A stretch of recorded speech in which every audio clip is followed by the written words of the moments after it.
ఇదే గుడి. ఈ గుడిలోనే అతడున్నాడు. బాబోయ్, వీడేంటిక్కడ? ఇప్పుడు గాని వీళ్ళ లావణ్యం చూస్తే ఏమైనా ఉందా? మొత్తం సర్వనాశనం అయిపోతుంది.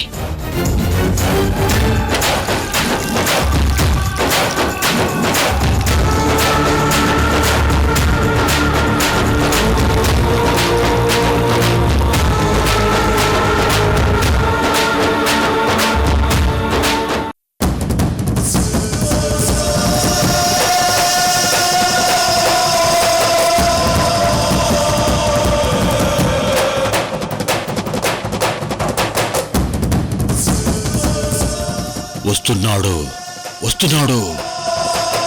ఆ రూపం కదులుతుంది. మెట్లు దిగుతున్నాడు.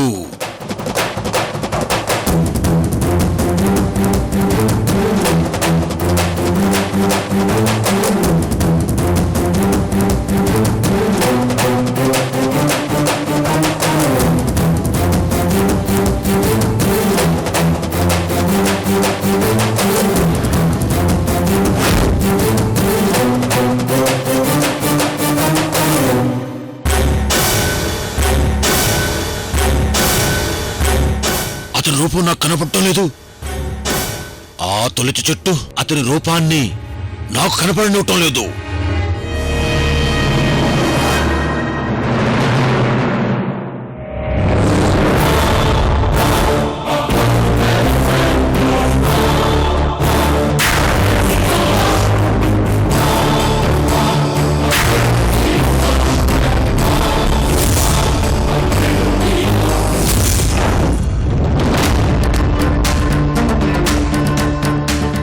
ఇది అతనిదే. ఆ రూపాన్ని పట్టుకోవడానికి ఇదొక్కటి చాలు. ఆ సచ్చినోడు వస్తాడా ఏంటో? వాడు మళ్ళీ కనపడకుండా ఉంటే బావుండు. అవును, నా సెల్ ఫోన్.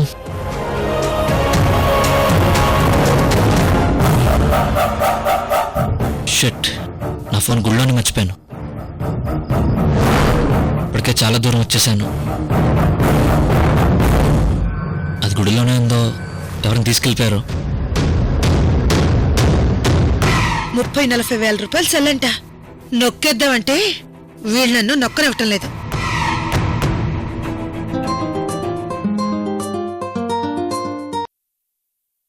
హలో, నమస్తే అండి. అది నా ఫోన్, గుళ్ళో మర్చిపోయాను. మీ ఫోన్ మా దగ్గరే ఉంది. మేమిక్కడే గుళ్ళోనే ఉన్నాం. మీరెవరూ ఫోన్ చేస్తారు కదా అని ఇచ్చేద్దామని ఫోన్ మా దగ్గరే పెట్టుకున్నాం. నేను గుడి నుంచి వచ్చేసానండి.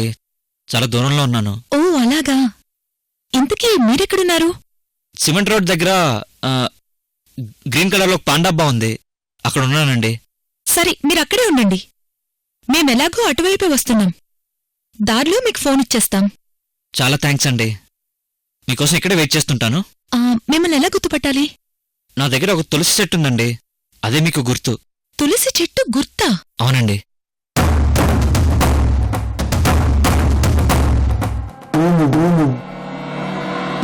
అవునా? సరేనండి, మేం కూడా బయలుదేరుతున్నాం. ఏంటమ్మా? వాళ్ళ అమ్మ ఎవరు తులసి చెట్టు తీసుకురమ్మందట. తులసి చెట్టు కోసం గుడికొచ్చాడట. పూజ చేస్తూ ఫోన్ మర్చిపోయాడంట. ఆ అబ్బాయిని నేను గుళ్ళో చూశానమ్మా. తులసి చెట్టుకి పూజ కూడా చేశాడమ్మా. ఖచ్చితంగా ఆ అబ్బాయిదే ఉంటుంది. దారిలోనే కదా, అతని ఫోన్ అతనికిచ్చేయండి. అలాగే. సరేనమ్మా, ఇక సెలవు. నే వెడతాను. అదేంటి పంతులు గారు, వెళ్ళిపోతానంటారేంటి? మీరు మాతో పాటు అమూల్యంటికి రండి. వెళ్ళాలమ్మా. ఒక రోజంటే ఊర్లో ఎలాగో అలా సర్దుకుంటారు. నేను లేకపోతే ఎలాగమ్మా? వెళ్ళక తప్పదమ్మా. జాగ్రత్తమ్మా, ఉంటాను. మీరు జాగ్రత్త పంతులు గారు. అమ్మా లావణ్య, నువ్వేం బాధపడకమ్మా. భగవంతుడు నీకు అన్ని విధాలా సహకరిస్తాడు. సమస్యలన్నీ పరిష్కారం అవుతాయి. నువ్వు ధైర్యంగా ఉండమ్మా. వస్తానమ్మా. అలాగే. మంచిది పంతులు గారు. ఆ దొంగ సచ్చినుడు వెళ్ళిపోయి ఉంటాడు. పదవే.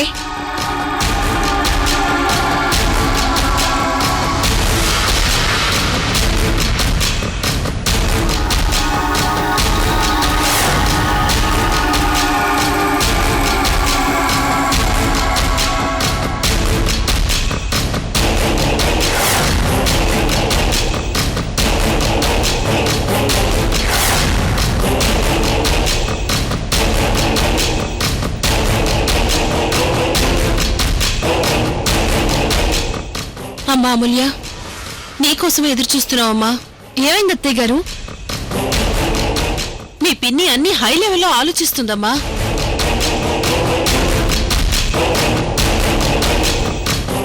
ఈ పెళ్లికి ఏ కళ్యాణ మండపం బుక్ చేశారు, ఎవరినెవరిని ఆహ్వానించారు అని పదే పదే అడుగుతుందమ్మా మీ పిన్ని. అన్నీ భారీ ఎత్తులో ఊహించుకుంటుందమ్మా అమూల్య.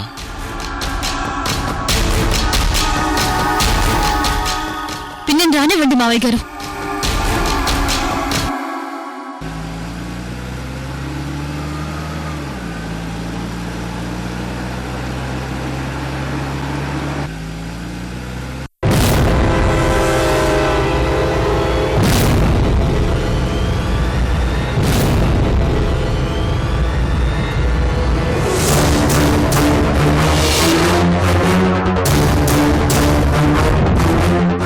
వీడి దుంపతెగా ఫోన్ పోగొట్టుకుంది వీడా? వీడేంటి నాకిలా తగులుకున్నాడు? ఎంత వదిలించుకుందామన్నా వదలటం లేదేంటి? ఏం చేయాలి? డ్రైవర్, కారాపు. ఇక్కడెందుకమ్మా? కొంచెం ముందుకు కదా. వద్దొద్దు, ఇక్కడ ఆపు. ఏమ్మా? ఇక్కడ ఆపు. ఇక్కడెందుకమ్మా ఆపమన్నావు? రోడ్డు చూడు, అంత గతుకులు గతుకులుగా ఉంది. అయినా ఆ అబ్బాయి ఆ ముందే నుంచి ఉండుంటాడు. ఫోనులే ఇవ్వు, నేనెళ్ళి ఇచ్చేస్తాను. అవునా? ఎక్కడా? హలో, ఆ ఫోనులే ఇవ్వే, నువ్వు తర్వాత ఫోన్ మాట్లాడుకో. ఆ ఇదిగో తీసుకో. చెప్పవే.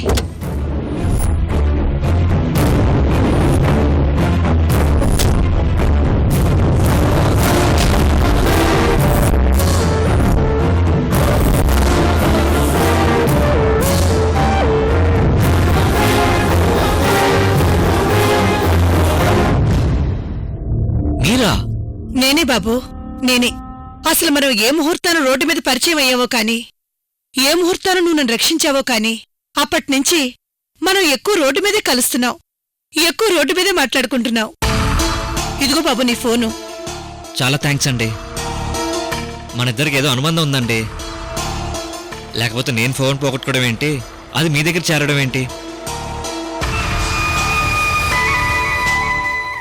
అవునరా, బంధం ఉంది. నా కూతురు కడుపులో పెరుగుతున్న బిడ్డకి తండ్రివి నువ్వే కదా. మామూలు బంధం కాదు, చాలా దగ్గర బంధం అది.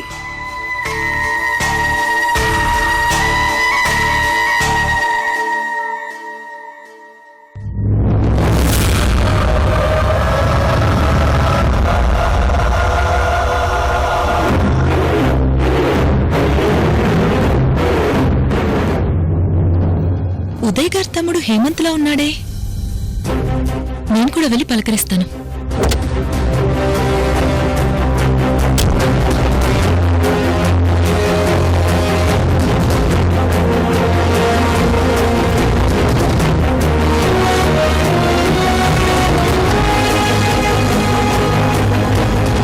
సరేనండి, నేను ఇంక వస్తాను. వెళ్ళు బాబు, జాగ్రత్తగా వెళ్ళు.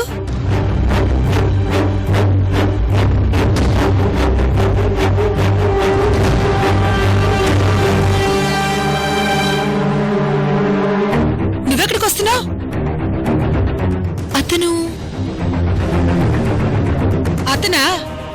అతను ఒకరోజు నాకు యాక్సిడెంట్ అవబోతుంటే వచ్చి కాపాడాడు. అసలు అతను ఎవరనుకుంటున్నావు? ఎవరు? హేమంత్. అదే అమ్మా, ఆ రోజు మన ఇంటికి కూడా వచ్చాడు. ఉదయ్ గారి తమ్ముడు. సరే సరే, తర్వాత కలిసినప్పుడు మాట్లాడదు గాని. అవతల పెళ్లి పనులు బోల్డున్నాయి. అది కదమ్మా, ఒకసారి పలకరించి వచ్చేస్తాను. అయినా అతను వెళ్ళిపోతున్నాడు. ఇప్పుడు డిస్టర్బ్ చేయడం ఎందుకు? పద పద పదా.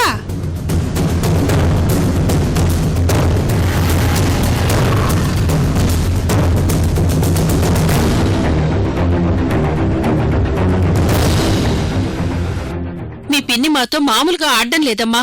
బంగారం ఎంత కొంటున్నారు, బట్టల షాపింగ్ ఇంకెప్పుడు, శుభలేఖలు లేకుండా పెళ్ళేంటి, ఇలా ఎన్నెన్నో అడిగి మా బుర్ర తినేస్తుందమ్మా.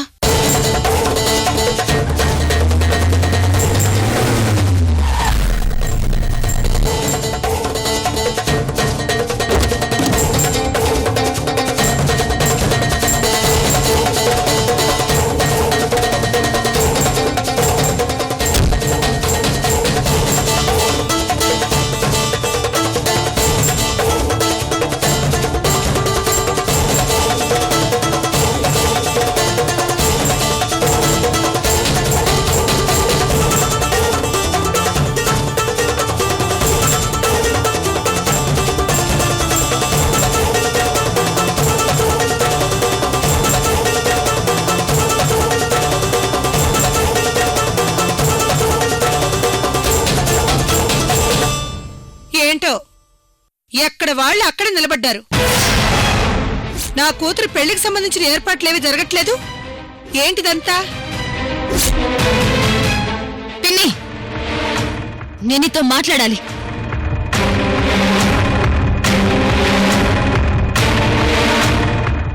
ఏంటో చెప్పు. లావణ్య పెళ్లి కళ్యాణ మండపంలో చేయట్లేదు, మరెక్కడ చేస్తారు? గుళ్ళో. గుళ్ళోనా? అవును, పెళ్లి కూడా కేవలం మన కుటుంబ సభ్యుల మధ్యలోనే జరుగుతుంది. దీనికి ఎవరిని పిలవడం లేదు. ఎవరిని పిలవరా? అవును,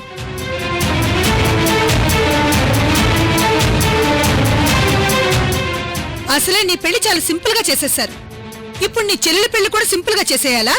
అలాగే చెయ్యాలి. అంటే నా కూతురు పెళ్లి ఇలాగే చేయాలని మీరంతా ముందే ఫిక్స్ అయిపోయారా? అవును, మేమంతా ఫిక్స్ అయి ఉన్నాం. కనీసం కొత్త బట్టలైనా తీసుకొస్తారా? ఆల్రెడీ కొత్త బట్టలున్నాయి. ఐశ్వర్య ఉదయల పెళ్లి కోసమని కొత్త బట్టలు కొనిపెట్టాం.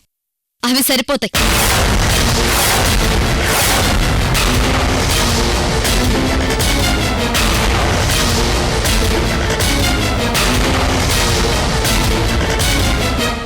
ఏమయ్య రామకృష్ణ, ఇలారా.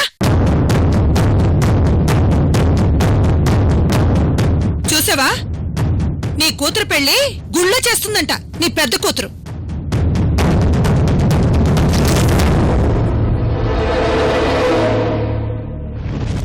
పెళ్లికి సంబంధించిన ప్రతి విషయంలో నీ కూతురు ఎంత మొండిగా సమాధానం చెప్తుందో చూడు. పెళ్లి జరగడం ముఖ్యంగానే ఎక్కడ జరిగితే ఏంటి? చూడు రామకృష్ణ, నువ్వు కూడా వాళ్లతోనే చేతులు కలిపి వాళ్లలాగే మాట్లాడకు. ఇది మన కూతురు పెళ్లి.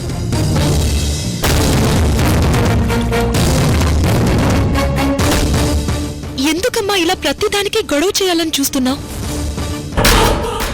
మేము గుళ్ళోనే పెళ్లి చేసుకుంటాం. నువ్వు కూడా ఏంటే? అయ్యో అయ్యో అయ్యో, నా కూతురు పెళ్లి గురించి ఎన్ని కలలు కన్నాను. ఆకాశం అంత పందిరి వేసి, భూలోకం అంత చాపేసి, పెద్దలందరి సమక్షంలో ఘనంగా పెళ్లి చేయాలని ఎన్ని కలలు కన్నానే.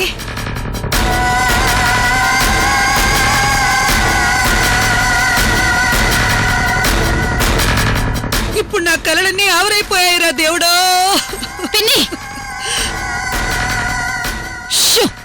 శబ్దం చేయకు.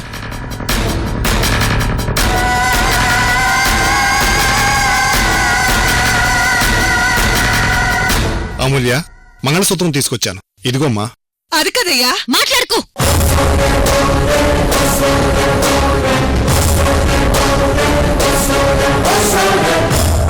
నా చెల్లెలు, అదే నీ కూతురు పెళ్లి జరుగుతుంది అంతే.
తాగి ఒక అమ్మాయి జీవితాన్ని నాశనం చేసి చాలా పెద్ద తప్పు చేశాను.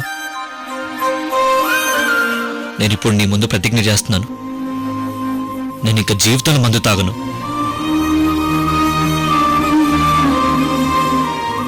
నేను ఇక్కడి నుంచి వెళ్ళిపోయినా రేపు నేను ఎక్కడున్నా ఆ అమ్మాయి గురించి ఏ ఇన్ఫర్మేషన్ తెలిసినా వెంటనే నేను తనతో మాట్లాడతాను. తనకి పెళ్లి కాకుండా ఉండి తను ఒప్పుకుంటే ఆ మరుక్షణమే తను నేను పెళ్లి చేసుకుంటాను. నేను చేసిన తప్పులకి నన్ను క్షమించు.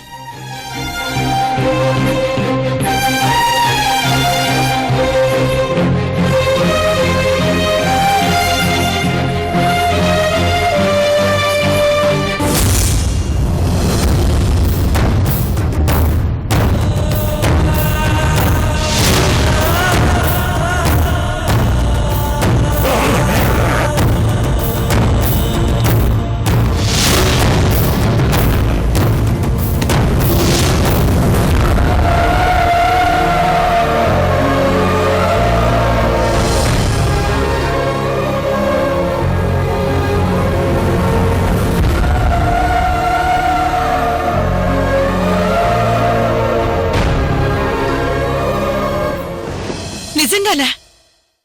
చాలా మంచి పని చేస్తున్నావు బాబు. నా మాట విని నువ్విలా అమెరికా వెళ్తుంటే నాకు చాలా సంతోషంగా ఉందమ్మా. అబ్బే, ఈ మాత్రం దానికి కలిసి మరీ చెప్పడం ఎందుకులే బాబు. ఫోన్ చేసావుగా, అది చాలే బాబు. అమ్మగారిని నాన్నగారిని అడిగానని చెప్పు. అన్నట్టు ఆ తులసి చెట్టు జాగ్రత్తమ్మా. క్షేమంగా వెళ్ళి బాబు. ఉంటాను. ఎవరితో మాట్లాడుతున్నావు భానుమతి? క్షేమంగా వెళ్ళమని చెప్తున్నావు? అది తెలిసిన వాళ్ళ అబ్బాయి. సరే, మీరేంటి పెళ్లి ఏర్పాట్లై సరిగ్గా జరుగుతున్నాయో లేదో వాకప్ చేస్తున్నారో లేదా? అది కాదు భానుమతి, కొంచెం ఆలోచించు. ఇది అమూల్య జీవితం. ఓహో, మీ కూతురిది మాత్రమే జీవితం, నా కూతురిది కాదు. మరి నేనలా అనట్లేదు భానుమతి. మరి ఇంకెలా అంటున్నారు? నీ పెంపుడు కూతురు జీవితం కోసం నా కన్న కూతురు జీవితం తాకట్టు పెట్టాలా? తండ్రి బ్రతికుండి కూడా తండ్రి ఆశీర్వాదం లేకుండా కూతురు పెళ్లి జరగటం కూతురు కొత్త జీవితానికి అంత శుభం కాదు. త్వరగా రెడీ అయ్యి కిందికి రండి. వాళ్ళైనా పెళ్లి ఏర్పాట్లు చేస్తున్నారో లేదో నా కర్మ, అన్నీ నేనే చూసుకుంటాను.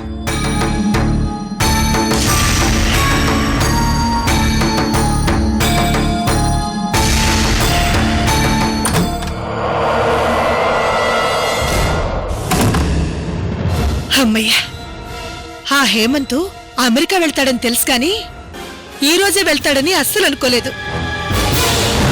ఇక ఈ పెళ్లి ఆపటం ఎవ్వరి వల్ల కాదు.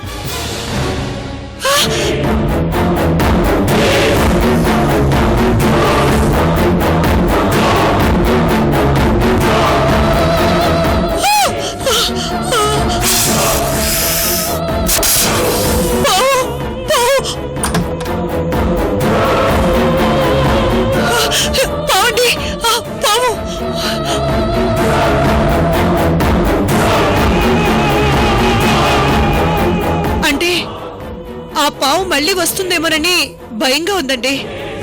పాముల్ని మింగేసే ముంగిసలాంటి దానివి, నీకెందుకు భయం? నేను వస్తాను కానీ నువ్వు వెళ్ళు. కొంచెం గుమ్మం దాకా అయినా రండి. వెళ్ళమన్నానా? వెళ్ళు.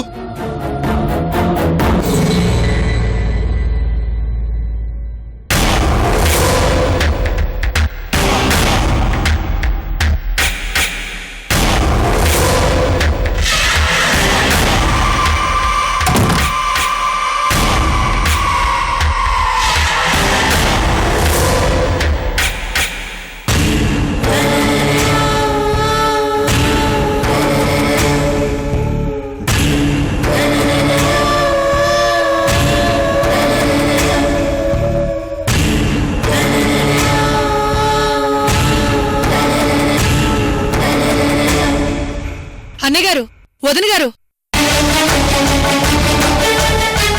మీరింకా ఇలాగ ఉంటే ఎలా చెప్పండి? జరుగుతుంది మీ కొడుకు పెళ్లి. అవతల గుళ్ళో మీరు చూసుకోవాల్సిన పెళ్లి పనులు చాలా ఉన్నాయి. కాస్త హుషారుగా ఉండండి.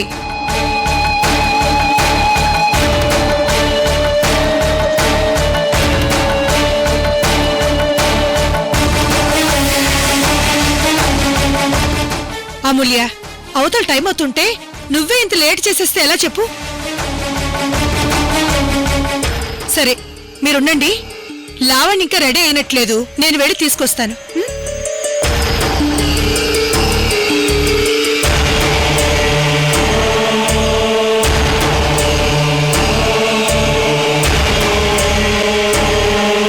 నిజంగానే నువ్వు ఈ తప్పు చేశావా?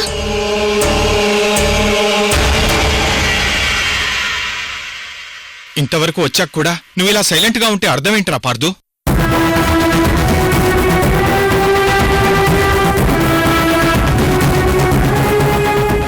నువ్వు ఈ తప్పు చేయలేదని మాకు తెలుసు, కానీ ఆ విషయం నీ నోటి నుంచి చెప్తే వినాలనుందిరా పార్దు.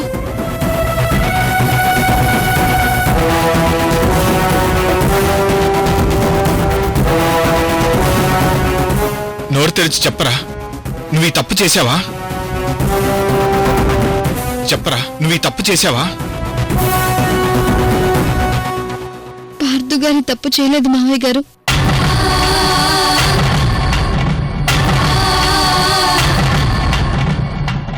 ఈ నీళ్ళలో వాడి రూపాన్ని చూడ ఐశ్వర్య.